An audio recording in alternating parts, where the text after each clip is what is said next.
Hi అండి. ఈ పువ్వు చూసారా ఎంత అందంగా ఉందో. దీని లోపల శివలింగం ఉంటుందండి. దీని నాగమల్లి పువ్వు అంటారు.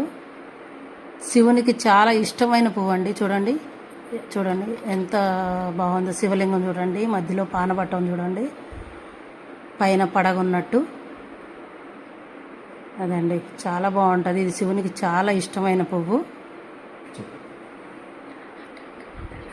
నేను అమరావతి వెళ్ళినప్పుడు టెంపుల్లో చూశానండి. ఇదేనండి చెట్టు. చూడండి మొదళ్ళకే పూలు కాస్తుంటాయండి. చూడండి ఎంత అందంగా ఉందో. చూడండి మొగ్గలు ఉన్నాయి, పువ్వులు ఉన్నాయి, అంతా మొదళ్ళకే ఉంటాయండి. చూడండి ఎంత బాగుందో.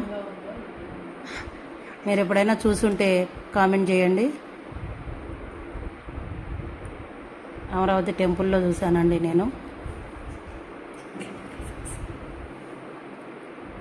చూడండి ఎంత బాగుందో.